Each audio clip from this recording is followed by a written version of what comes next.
కమిషన్లు వస్తాయని చెప్పేసి 400-500 కోట్ల రూపాయలు ఈ దానిలో కన్సర్న్డ్ సంబంధించిన వారు సంపాదించిన పరిస్థితి అన్నమాట.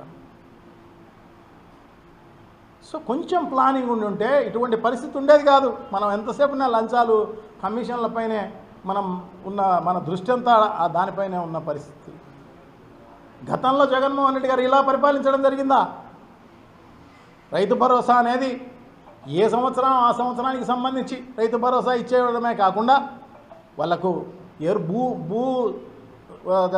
దీని నుంచి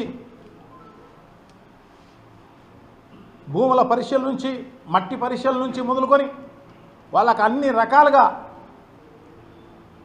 ప్రతి దశలోనూ ఉపయోగపడే విధంగా ఉండాలన్న ఉద్దేశంతో రైతు భరోసా కేంద్రాలను 2000 జనాభాకు ఒక రైతు భరోసా కేంద్రాన్ని నిర్మించి అక్కడే వ్యవసాయ అధికారులను అక్కడే పెట్టి వన్ స్టాప్ సెంటర్ అన్నట్టుగా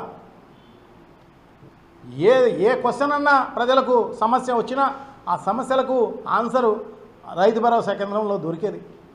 అక్కడ ఏ ఎరువు కావాలన్నా ఏం కావాలన్నా కూడా చిన్న ఇండెంటు రైతు ఇస్తే 48 గంటల్లో ఆ ఎరువు రైతు భరోసా కేంద్రం దగ్గర ఉండేది, ఆ రైతు తీసుకునేదానికి.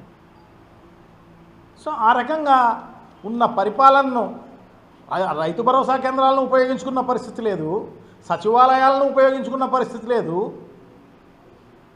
మళ్ళీ నానో యూరియాను వాడండి, నాణ్యంగా ఉంటుంది మీకు అని సలహా ఇచ్చే కార్యక్రమం జరుగుతోంది. చూడండి ఎంత దారుణం, ఎంత దుర్మార్గం. రైతులు నిజంగా కూడా ఈ మధ్యలో ఈ వారం 10 రోజుల్లోనే దాదాపు 15-20 మంది రైతులు ఆత్మహత్యకు గురి కావడం జరిగింది. ఎందుకంటే పంట నష్టం వచ్చి ఉల్లి అయితేనేమి, చీని అయితేనేమి, పొగాకు అయితేనేమి, వరి అయితేనేమి అన్ని పంటలకు గిట్టుబాటు ధర లేదు.